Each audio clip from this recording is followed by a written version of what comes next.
one thing is going to allow us to make so much progress on our 22B STI build behind me. This is the Haltech R3 harness that we started building in the last video and is now complete. I came here yesterday to wrap this up and get the last of the wires pinned in this thing, so that way we can start getting a lot of the interior stuff back in, because you see, we can't do literally anything on the interior of this car until we get this in, because as soon as these bulkhead connectors go into the firewall, I put the heater core in, I put all the other stuff that goes in the interior on that firewall, we will not be able to access these again unless we take everything out. So I went through meticulously to make sure that we had everything that we needed in here. Now, I did run into a couple snags with building this in the last video of trying to identify what we were using for 2 cam position sensors, our AVCS for our valve control and all of that. We do have that sorted. I actually found a couple cheat sheets that I'd like to show you guys before we jump into installing a lot of this stuff, because some of you guys were asking kind of my methodology for going through and doing some of these. So cheat sheets like this that I'm about to show you will make your life so much easier. When going through and building one of these and figuring out what you need in this, honestly, you don't get to pick the wires that go in these. You do to an extent, but at the end of the day, what really dictates what goes into these harnesses is what sensors you're using and how you're setting the car up. So that's totally going to be dictated by you and how you decide to set up your car. But the first thing you're going to want is the wire diagram. This will literally tell you what every single wire color is, what it does, where it goes to, the pin it goes to, and the connector it goes to.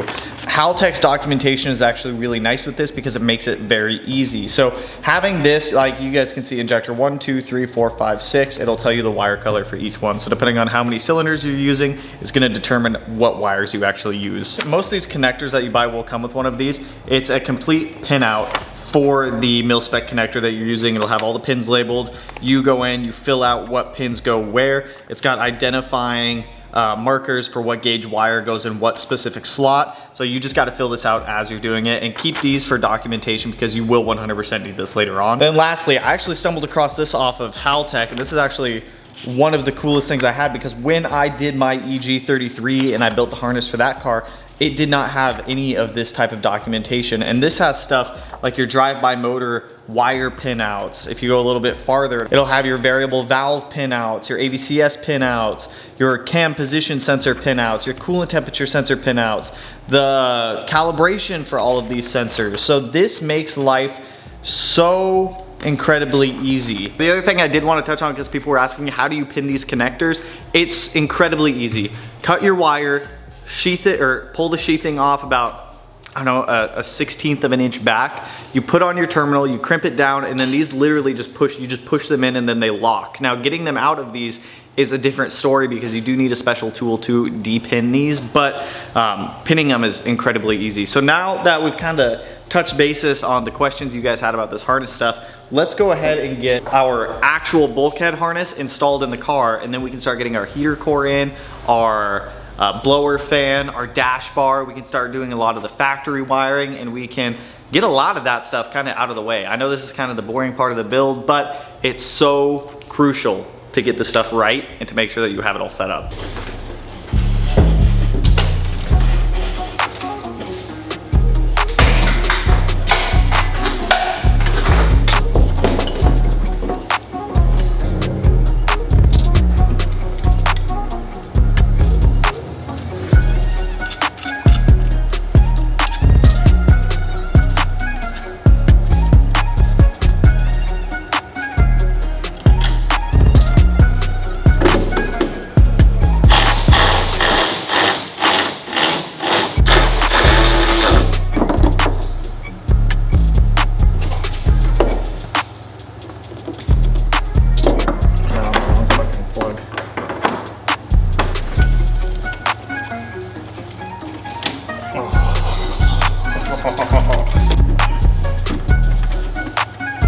Now that we have our harness in, we can actually bolt in this stuff.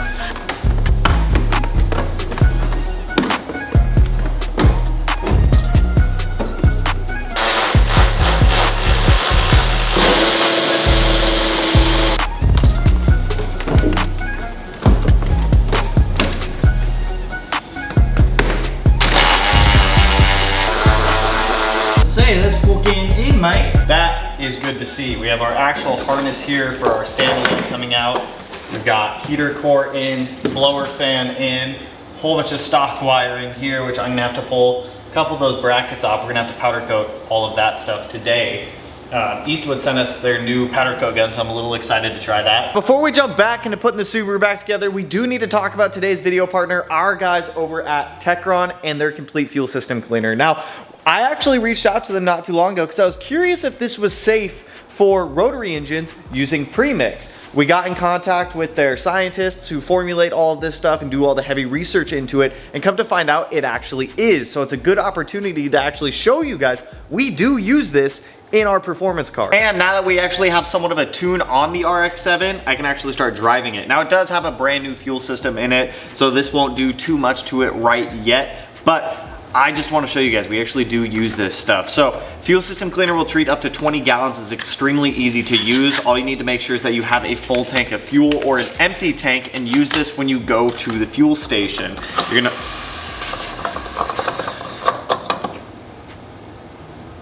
That was weird. Why was my fuel tank pressurized? I wonder if that's why it was popping fuses. Hold up, I gotta try something. I'm gonna experiment with something. But regardless of the fact that my fuel tank was just pressurized, all we do, pop open the fuel tank filler cap, shove this stuff in, and let it go down. Now what this is gonna do is help clean out any deposits that may be building up in the fuel system. Additionally, it will help restore any lost miles per gallon that you may have had, any lost horsepower that you once had that is no longer there, and keep the fuel system squeaky clean, because that's what we like. Especially, we use this stuff heavily on the E85 cars also. Whenever we make the swap from E85 back to pump gas, I will religiously put a bottle of this in the fuel tank to help clean out the fuel system. And with the truck, since I drive the truck a lot, I drive that thing a ton, I do one of these bottles every oil change in that thing to help keep the fuel system clean and tidy.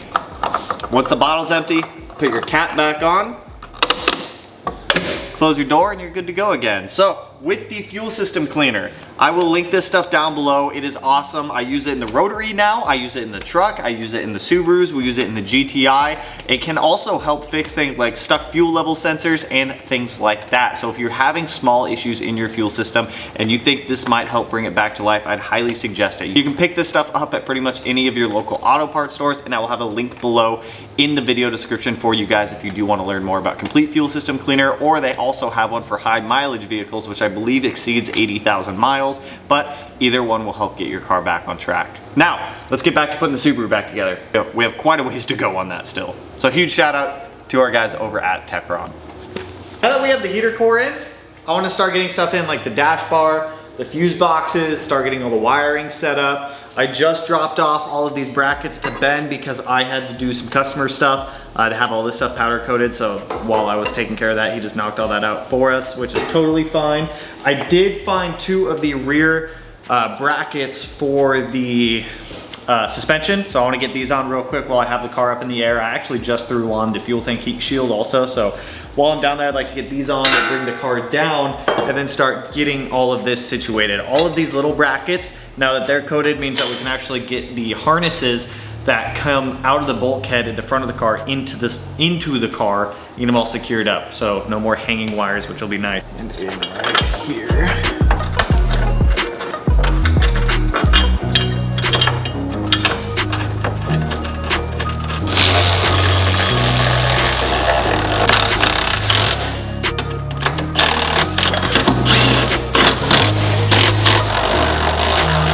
Technically, I could put the control arms on these if we wanted to. They're the lateral bolts that'll come out to the lower control arm, but I think we can wait on that.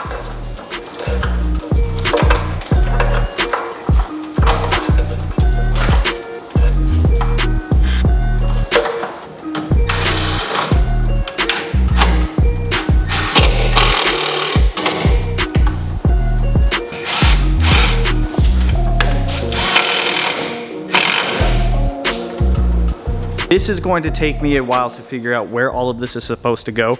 It's a lot of trial and error of figuring out what goes where, what doesn't go where, so I'm gonna toss the dash bar in and essentially just solve the puzzle. And it could take me an hour, could take me 10 minutes, could take me 2 hours, but we're gonna figure it out.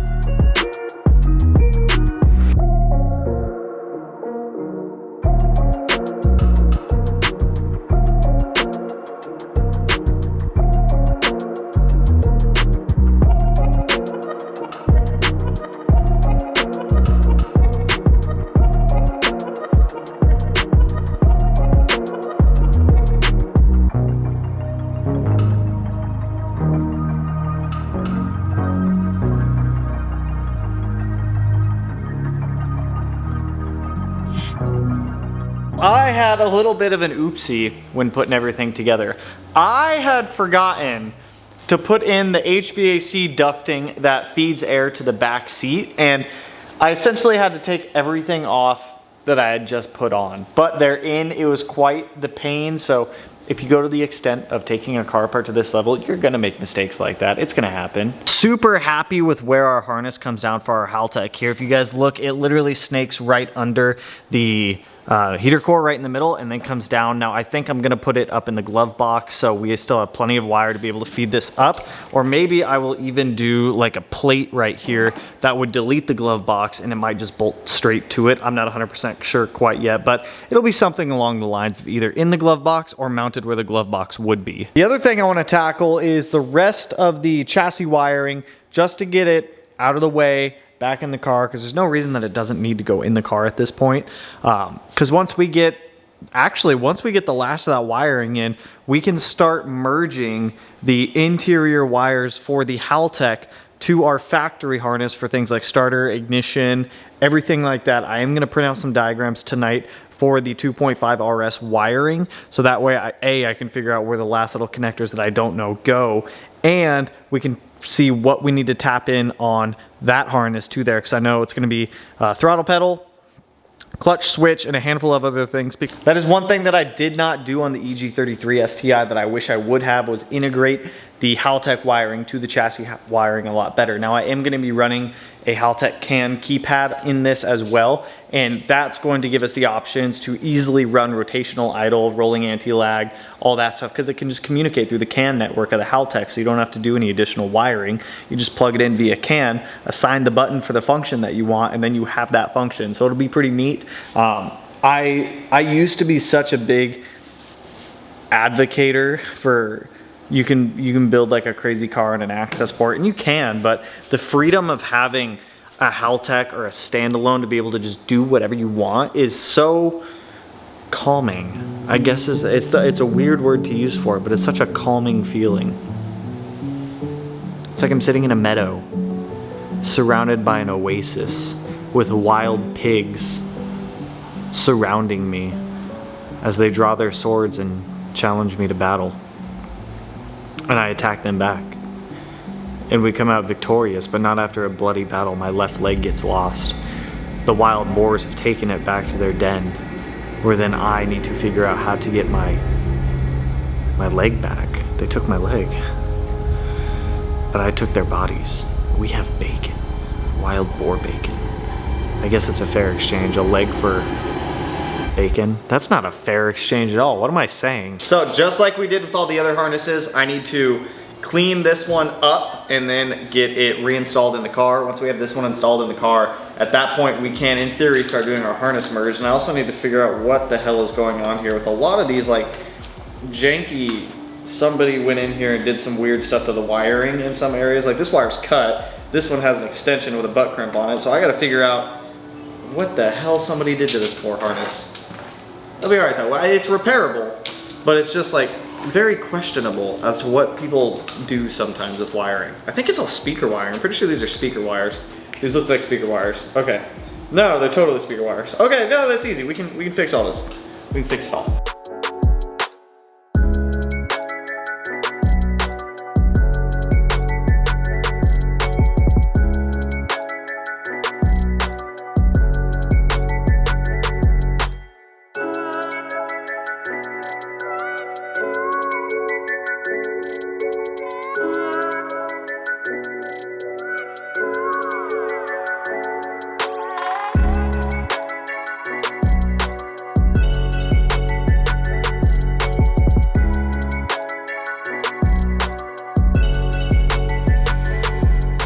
The interior harness is all cleaned, repaired, and good to go now. I did have to fix some things that the prior owner, I don't know who did it at this point, but they had mangled some of the connections, so I replaced them with some generic DPO, Deutsch connectors. And these are for, the ones that I put Deutsch connectors on specifically are for the speakers, so it's not a big deal. We can just put Deutsch connectors on the speakers, and I believe those are for the rear speakers here and here that go in the trunk. So that harness is going to end up running along the passenger side here, go inside of all of these clips, and then we're gonna have to route it to where it's going to go in its home. So with that harness in, that is pretty much going to be all the chassis wiring that goes in the car. I did find one more harness, but I believe that is for the sunroof and that type of stuff that goes up here in this general vicinity. So I'm going to wait to put that one in until we get this one in and see if we're even going to be needing that right now, because if not, we still have to paint all the A-pillars and everything. So I don't want to put wiring in the way of A-pillars. I kind of want to keep this stuff out of the way where it's not going to inhibit us later. So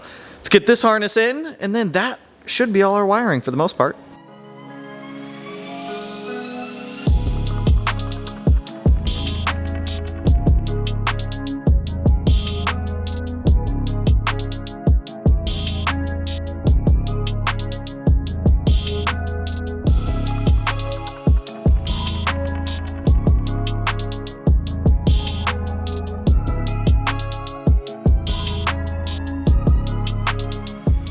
Interior harness is in. It did take me a while to figure out. So there is a bracket that bolts up right back here. The harness drops down and then clips into all of these guys here.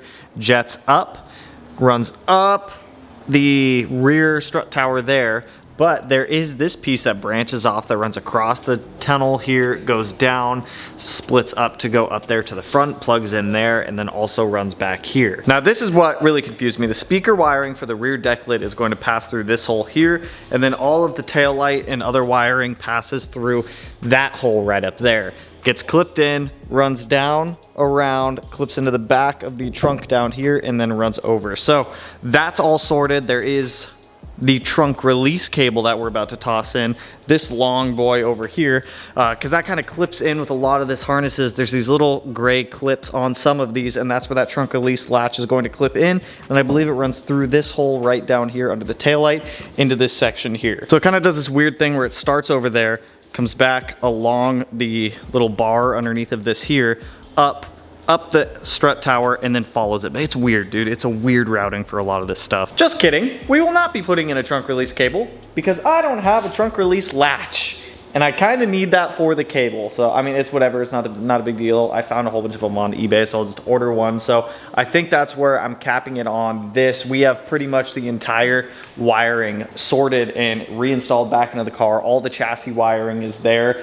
I found some of the wiring diagrams I needed to start merging the R3 into the factory harnesses. I just don't want to do that yet until I have all the documentation, so I can just do it all at once, make one wire harness from the R3 to the chassis wiring and get that situated and sorted. But it's kind of nice not having the wide body yet or the engine yet, because it's forcing me to do all of these little intricacies that I would otherwise put off until later. So forcing us to get through the crap stuff now just leaves literally all the fun, exciting stuff for later. So this is great progress though. All of the wiring is back in the car. In theory, once the car has power and the Haltech is merged to it, we should be able to turn the key, the lights should work, the horn should work. Any of the OEM features of the actual chassis should still work as anticipated and as they would have from OEM. We are going to be running a IC7 display in this car, so I need to look into the charging system to see if the charging system does go through the gauge cluster.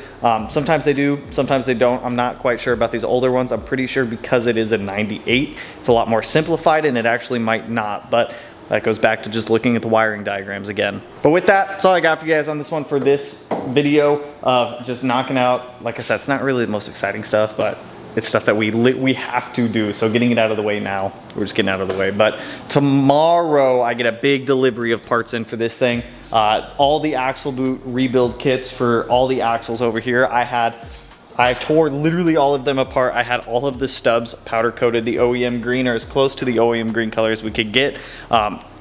Shift boot, a whole ton of stuff. We're gonna be able to get the drivetrain so freaking sorted tomorrow. It's gonna be insane. I'm hyped for it. We might be able to, the wheel bearings show up, all the knuckles are back there, the rear brake, there's a ton of it. So like I said, that's all I got for you guys on this one. If you like the video, you know what to do. Go ahead and hit that like button, turn it black, blue, green, yellow, purple, silver sign, whatever color it turns for you. And if you're not already subscribed to the channel and you want to be able to put in one of these corners, no idea which one quite yet, but with that, I will catch you guys in the next one. So peace out, homies.